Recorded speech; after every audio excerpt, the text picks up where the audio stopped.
নমস্কার বন্ধুরা, কেমন আছো তোমরা সবাই? আশা করছি সবাই ভালো আছো, সুস্থ আছো, আর আমরাও ভালো আছি। আমার আরও একটা নতুন ব্লগে তোমাদের সবাইকে স্বাগত জানাচ্ছি। তোমরা দেখছো Sangeeta kitchen with happy family. তো আজকে তোমাদের সঙ্গে শেয়ার করব সাবিত্রী ব্রত কথা। সাবিত্রী ব্রত কী জন্য পালন করা হয়, কেন পালন করা হয় এবং কোন তিথিতে পালন করা হয় এবং এর ফল বা উপকারিতা কী, এবং সাবিত্রী দেবীর যে পাঁচালী কথা ওটাও তোমাদের সঙ্গে শেয়ার করব। তোমরা দেখতে থাকো, আশা করছি তোমাদের ভালো লাগবে।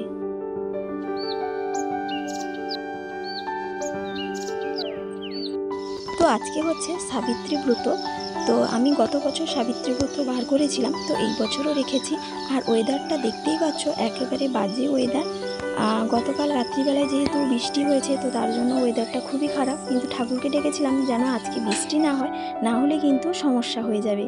তো যাই হোক, সকালে ব্রহ্ম মুহূর্তে ঘুম থেকে উঠে, মানে 4টা থেকে 5টার মধ্যে উঠে ঘরদোর প্রথমে পরিষ্কার করে নিয়েছি। দেখতেই পাচ্ছ যেসব জায়গায় নাতা দেওয়ার কথা নাতা দিয়ে দিয়েছি এবং যেসব জায়গার মোছার কথা মুছে নিয়েছি।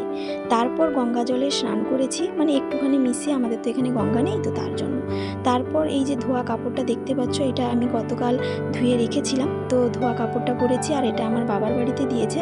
এই পুজোর নিয়ম হচ্ছে বাবার বাড়ি থেকে পোশাক আশাক এগুলো আসবে, কিন্তু এই বছর সেরকম হয়নি, কিন্তু এটা বাবার বাড়িতে আগে দিয়েছিল, তো সেটাই পরেছি। তারপর আমি সিঁদুর পরে আলতাও পরে নিচ্ছি। আর তারপরে আমি কিন্তু সূর্যদেবকে প্রথমে জল আর ফুল অর্পণ করব। এই পুজোর নিয়ম হচ্ছে এইভাবেই পালন করতে হবে সকাল থেকে উঠে। তারপর তোমাদের দাদাভাই এখানে কাঁচা সুতোটা পায়নি, তো সাদা সুতোটা নিয়ে এসছে। তোমাদের দাদাভাই বলল হলুদ যেহেতু কালার লাগবে, তাহলে হলুদ জল করে মিশিয়ে দাও। আর গত বছরে কাঁচা সুতো, মানে হলুদ সুতোটা ছিল কিছুটা, যদি না কুলোয় তখন কিন্তু সমস্যা হয়ে যাবে। তো তার জন্য তোমাদের দাদাভাই বললো ওইটা একটু করে নাও, তো সেটা করেছি। আর সঙ্গে মেরুন সুতোও নিয়েছি। আর তোমাদের দাদাভাই সকালে কিন্তু আমাকে অনেকটা হেল্প করেছে, না হলে আমার হয়তো একটু দেরিও হতো, কারণ ফুল তুলে এনেছে ও চান করে। তারপর কলা পাতা, আম পাতা, তারপর ওই যে লাঠিটা দেখতে পাচ্ছ, বাঁশের লাঠিটা, ওইটাও নিয়ে এসছে। তো যাই হোক, অনেকটা হেল্প করেছে। তারপর আমি এখানে 5 রকমের ফল আর আগে থেকে ছোলা ভিজিয়ে রেখেছিলাম চান করার পরে, তো সেটাও নিয়েছি 5 রকমের ফল। আর একটা বাঁশের ঝুড়িও নিয়েছি, কারণ বাঁশের ঝুড়িটা অবশ্যই নিতে হবে। আর একটা নারিকেল দেখতে পাচ্ছ, ওটা আমি ঘটের উপর বসাবো। এখানে 5 রকমের ফল নিয়েছি। আর ঠাকুরের জন্য 2টো কাপড় নিয়েছি, কারণ ঘটের নিচে একটা দেবো আর ঘটের উপরে একটা দিব। আর এখানে টিপ পাতা আর পোলা নিয়েছি, আর আয়না, চিরুনি আর সিঁদুর নিয়েছি আমার পরার জন্য, এগুলো ঠাকুরের কাছে লাগবে। আর ঠাকুরকে দেওয়ার জন্য সিঁদুরের টিপ পাতা নিয়েছি, ওটা আমি মিশিয়ে নিয়ে যাব তেলের সঙ্গে। আর এই পুজোতে শাঁখাও লাগে, কিন্তু আমি আর শাঁখাটা কিনিনি, তো সেই জন্যই শুধু পোলা কিনেছি। আর এখানে পাখা লাগবে, যেহেতু বাঁশের পাখাটা পাইনি, তো তার জন্য প্লাস্টিকের পাখাটা নিয়েছি। আর এখানে আমডালা নিলাম। আর তোমাদের দাদাভাই যে লাঠিটা কেটে এনেছিল ওটাও নিয়েছি, ফুলও নিয়েছি। আর তোমাদের দাদাভাই মালা নিয়ে এসেছিলো বলেছিলাম, তো 2টো মালা নিয়ে এসছে। আর এখানে ঘট, মাটির ঘট নিয়ে এসছে, আর প্রদীপ নিয়ে এসছে। সব কিছুই ওকে বলে দিয়েছিলাম কি কি লাগবে, তো সেটা নিয়ে এসছে। এটা ধুয়ে নিলাম, প্রদীপটা সাজিয়ে নেব।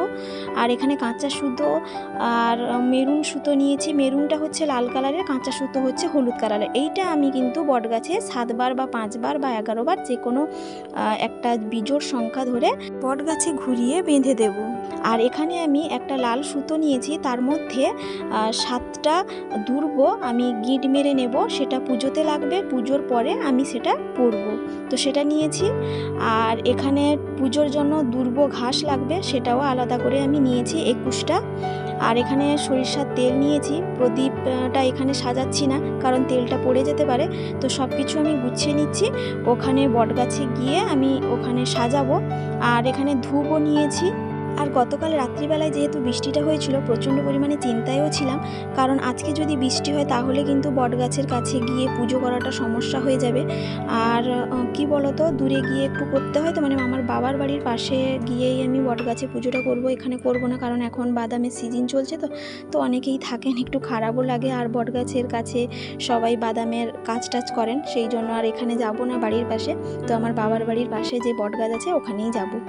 আর এখানে সব কিছু গুছিয়ে নিলাম, পরপর দেখতেই পাচ্ছ। তারপরে সিঁদুর টিপ যে ছিল ওটা তেল নিয়ে আমি মাখিয়ে নিয়েছি। তারপরে চন্দন লাগবে, চন্দনটাও নিলাম।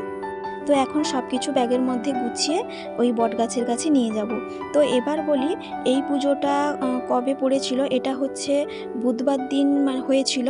তো আমার একটু এডিটিং করতে সমস্যা হলো, দেরি হয়ে গেল, তো তার জন্য একটু দেরি হচ্ছে দিতে। তো যাই হোক, বুধবার দিন পড়েছিল, মানে যেদিন অমাবস্যা, তো তার আগের দিন এটা করতে হয় চতুর্দশী তিথিতে।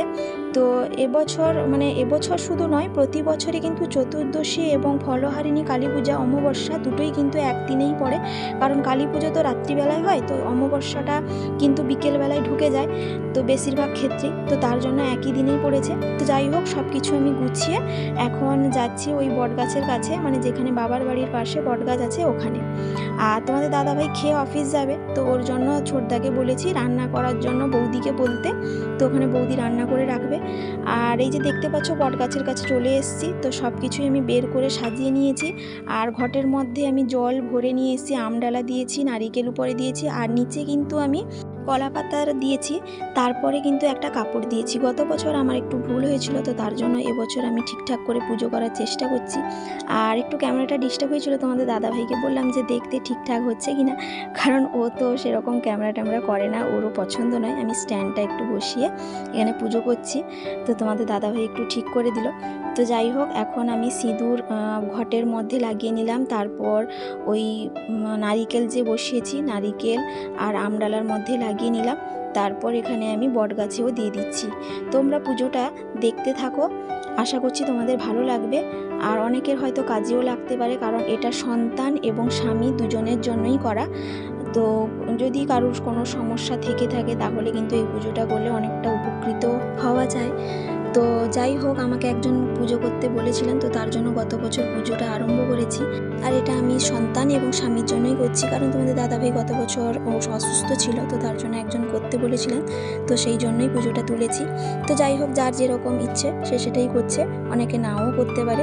আর এটা দেখেছি উড়িষ্যা দেশে কিন্তু প্রচুর পরিমাণে চল আছে, কিন্তু আমাদের বাঙালিদের বেশি চল নেই। আমাদের বাঙালিতে যেরকম শিবরাত্রিটা বেশি চল, তো উড়িষ্যা দেশে কিন্তু এই পুজোটা বেশি চল আছে। আমাদের এদিকে বাঙালিদের স্বামীর জন্য শিব চতুর্দশী ব্রতটা বেশি করা হয়, কিন্তু ওনাদের দেশে বেশি এই পুজোটাই করা হয়, সাবিত্রী চতুর্দশী ব্রত।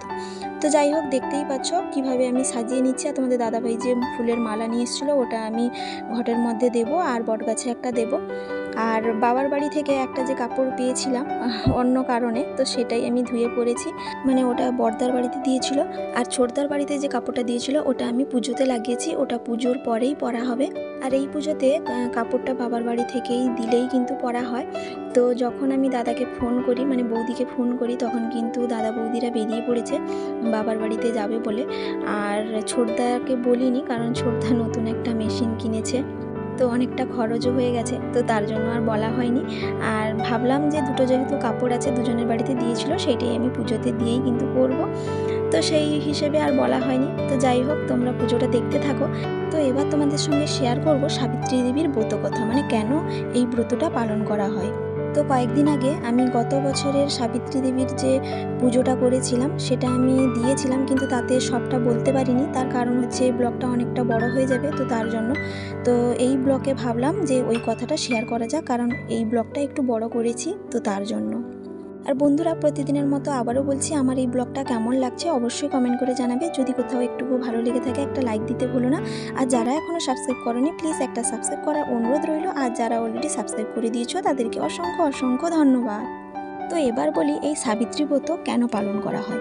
তো মদ্রদেশের পরাক্রমশালী ধর্মত্ব রাজা অশ্বপতি দীর্ঘ 18 বছর ধরে সন্তান কামনায় সাবিত্রী দেবীর উদ্দেশ্যে হোম করেন, মানে ওনার 18 বছর ধরে কিন্তু সন্তান হচ্ছিল না, তো তার জন্যই সাবিত্রী দেবীর পুজো করেন। তো উনি হোম করেন, দেবীর কৃপায় রাজীব লোচনা লক্ষ্মীর ন্যায় এক কন্যা সন্তান তাদের ঘরে আসেন। তো দেবী সাবিত্রীর কৃপা প্রাপ্তির জন্য কিন্তু ওনার সন্তানের নাম রাখেন সাবিত্রী। সাবিত্রী দেবী ক্রমে যৌবনবতী হলেন, কিন্তু তার তেজের জন্য কেউ তার পানি প্রার্থনা করলেন না। তখন এমন সময় ঋষি মান্ডব্য এলেন রাজার কাছে। সব শুনে বলেন সাবিত্রী নিজের স্বামী নিজেই সন্ধান করুক। কিছুকাল পর সাবিত্রী জানায় শাল্যব্য দেশের রাজা দুম্মত সেন ও রানী মালবিকার পুত্র সত্যবানকে স্বামী হিসেবে তিনি মনোনীত করেছেন। কিন্তু রাজা দুম্মৎসেন অন্ধ হয়ে যাওয়ায় শত্রু সুযোগ পেয়ে যায় তার রাজ্য হরণ করতে। তিনি স্ত্রী পুত্র সহ এখন মহারণ্যে থাকেন। পুত্র সত্যবান মহান দাতা, ব্রাহ্মণ সেবী, সত্যবাদী এবং চন্দ্রের ন্যায় প্রিয় দর্শন। সাবিত্রীর কথা শুনে নারদ মুনি বলেন, হা কি দুর্ভাগ্য! সাবিত্রী না জেনে সত্যবানকে বরণ করেছেন। 1 বছর পর তো তার মৃত্যু হয়ে যাবে। কিন্তু নিজ সিদ্ধান্তে অনড় হননি সাবিত্রী দেবী। সাবিত্রী দেবী কিন্তু সত্যবানকে ছাড়া বিয়ে করতে রাজি হলেন না। সাবিত্রী নারদের কাছে আশীর্বাদ ভিক্ষা করলেন। নারদ সধবা হওয়ার আশীর্বাদ দিয়ে চলে গেলেন। এরপর বাবা মায়ের আশীর্বাদ নিয়ে ধুমধাম করে বিবাহ সম্পন্ন হলো। সাবিত্রী এবং সত্যবান তপবনে আনন্দে সংসার যাপন করতে লাগলেন। কিন্তু সাবিত্রী নারদের কথা স্মরণে রাখলেন। সত্যবানের আয়ু শেষ হতে যখন 4 দিন বাকি, সাবিত্রী ত্রিরাত্রি ব্রত করলেন লক্ষ্মী আর নারায়ণের নামে। নিয়ম মতো ব্রত সমাপ্তি হলো। ওদিকে সত্যবান বনে কাঠ কাটতে গিয়ে শরীর খারাপ হয়ে বটবৃক্ষের তলায় সাবিত্রীর কোলে শুয়ে শেষ নিঃশ্বাস ত্যাগ করলেন। সাবিত্রী খুব কাঁদতে লাগলেন। বনের মধ্যে অন্ধকারের মধ্যে হঠাৎ জ্যোতির্ময় দেব মূর্তি দেখা দিলেন। তিনি ধর্মদেবতা যম। সাবিত্রী এতটাই পতিব্রতা যে যমের দূতেরা তার কাছ থেকে স্বামীকে আর নিয়ে যেতে পারছেন না। তাই স্বয়ং যমরাজ এসেছেন সত্যবানকে নিয়ে যাওয়ার জন্য। তখন সত্যবানকে যখন যমরাজ নিয়ে গেলেন, তখন সাবিত্রী দেবী যমরাজের পশ্চাৎ অনুসরণ করতে লাগলেন। বললেন, স্বামী যখন থাকছেন না তখন আমি থেকে কি করব? যমরাজ বললেন, তোমার আয়ু শেষ হয়নি এখনো, তুমি অন্য কিছু বর চাইতে পারো, সেটা আমি আশীর্বাদ করতে পারি। সাবিত্রী তার অন্ধ শ্বশুর মশাইয়ের চোখ দুটি ফেরত চাইলেন। তখন কিন্তু যমরাজ তথাস্তু বলে চলে গেলেন। সাবিত্রী আবার যমের পিছু নিলেন। সাবিত্রী নানান কথায় সন্তুষ্টি লাভ করে যমরাজ আরও 3টি বর দিলেন। প্রথম বরে যমরাজ সাবিত্রী দেবীর শ্বশুরের রাজ্য ফিরিয়ে দিলেন। দ্বিতীয় বরে সাবিত্রীর পিতার শতপুত্রের বর দিলেন। তৃতীয় বরের জন্য সাবিত্রী বললেন, আমার গর্ভে যেন সত্যবানের ঔরসে যেন বলশীর্যশালী শতপুত্র হয়। যমরাজ তথাস্তু বলে সত্যবানকে নিয়ে চললেন। সাবিত্রী বললেন, সাধুজন সর্বদা ধর্মপথে থাকেন, তারা দান করে অনুতপ্ত হন না। আপনি আমার স্বামীর ঔরসে শতপুত্র হওয়ার বর দিলেন, কিন্তু স্বামীকে যে নিয়ে যাচ্ছেন। যমরাজ চিন্তায় পড়ে গেলেন এবং সত্যভ্রষ্ট হবার ভয়ে সত্যবানকে শাপমুক্ত করে নবজীবন দান করলেন। যমরাজ চলে গেলেন। সাবিত্রী দেবী সত্যবানের কাছে এসে সত্যবানের মাথা নিজের কোলে তুলে নিলেন। তখন কিছুক্ষণ পরে সত্যবান জ্ঞান ফিরে পেলেন। যমের সকল আশীর্বাদ ফলপ্রসূত হলো। যথাকালে সাবিত্রী দেবীরও শতপুত্র হলো। তো শাস্ত্রমতে এই সাবিত্রী দেবীর উপাখ্যান যে ভক্তি ভরে শোনেন, সে সুখী এবং সর্ব বিষয়ে সিদ্ধ কামনা হয়। এই ব্রত পালনের মধ্য দিয়ে সধবা নারীর গভীর নিষ্ঠা পরিলক্ষিত হয়। তো তোমরা শুনলে কি জন্য সাবিত্রী দেবীর ব্রত পালন করা হয়। তো আর তোমরা তো দেখতেই পাচ্ছ কিভাবে কি পুজো করছি। এখন যে পাখাটার মধ্যে সিঁদুর চন্দন লাগিয়েছিলাম, তো সেই পাখাটা আমি বাতাস করে দিলাম। তো এখন যদি কোনো ভুল ত্রুটি হয়ে থাকে, তো তার জন্যই আমি ওই সাবিত্রী দেবীর যে পুজোটা করছি ওখানে আমি ক্ষমা চাইলাম। কারণ আমরা তো সেভাবে মন্ত্র বা সেভাবে পুজো টুজো করতেও জানি না। তো ব্রাহ্মণ ঠাকুর মশাইও সেরকম আর ডাকা হয়নি, কারণ এটা বটগাছে এসে পুজো করতে হয়, আর আমাদের এখানে সেভাবে কেউও পালন করে না। তো আমাদের এলাকার মধ্যে আমি একমাত্র করছি, কারণ আমার জানাও নেই সেভাবে কেউ করে কিনা। তো তোমাদের দাদাভাই যখন বাজার করতে গেছিলো, তো ওখানে কয়েকজন কিনছেন জিনিসপত্র, তোমাদের দাদাভাই এসে বলছিল।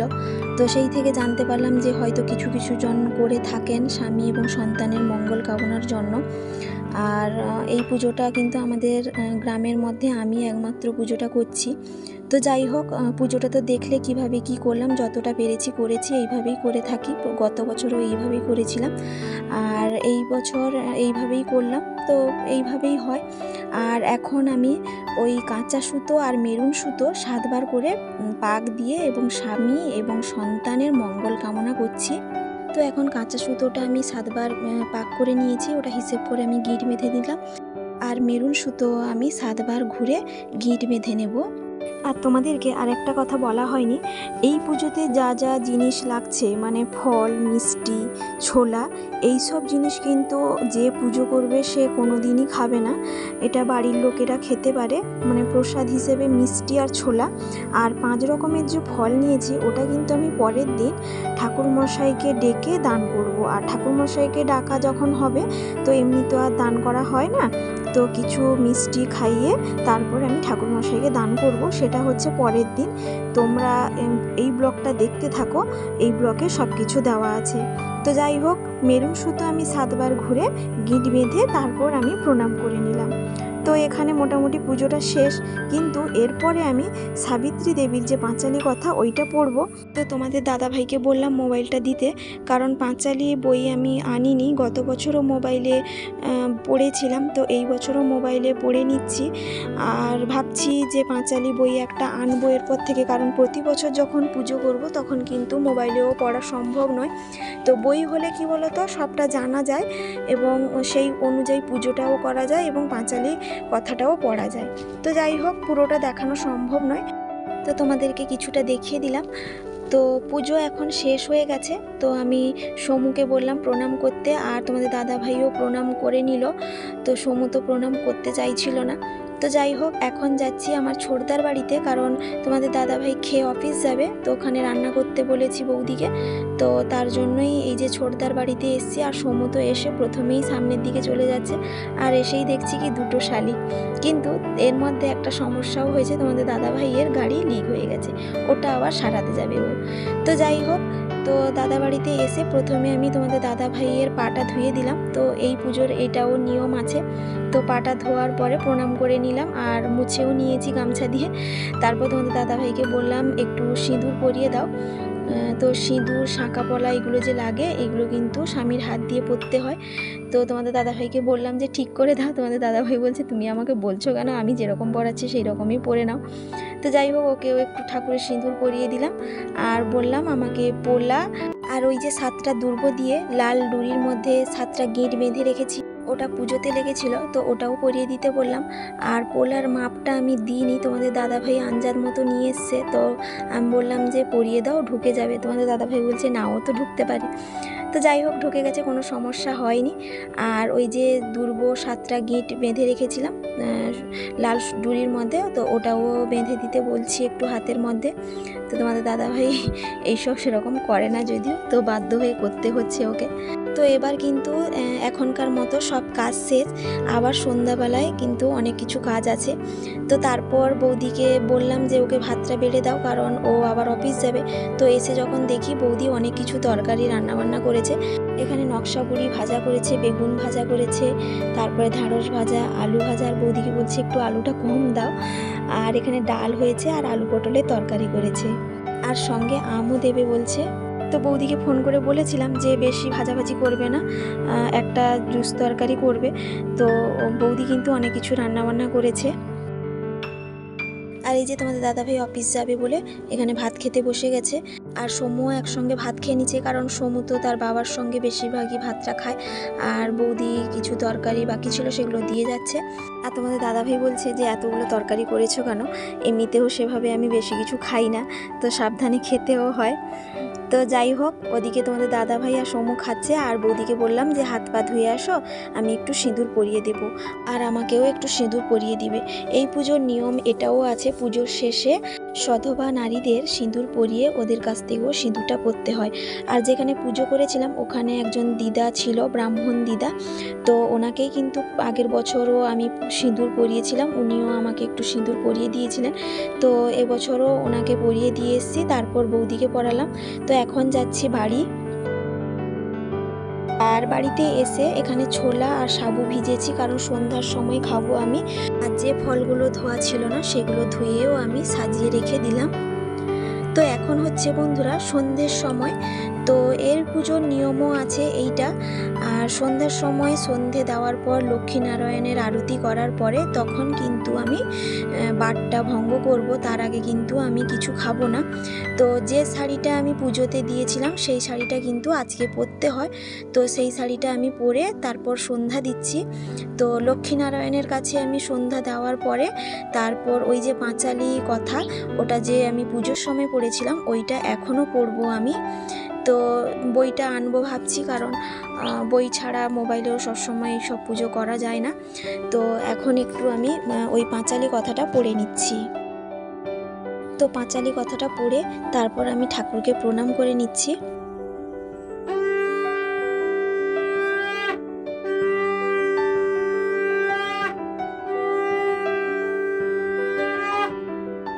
তো সন্ধে দেওয়ার পরে এখন আমি বারটা ভঙ্গ করব। তো ছোলা নিয়েছি, ছোলাটা খেয়ে আমি বারটা ভঙ্গ করব। এর নিয়ম হচ্ছে 7টা বা 5টা এরকম ছোলা খেয়ে কিন্তু বারটা ভঙ্গ করতে হয়। আর সঙ্গে যে 3টে থালা দেখতে পাচ্ছ ওইটা আমি বড়দি শেষদির বাড়িতে দেবো, আর একটা তোমাদের দাদাভাইকেও খেতে দেবো।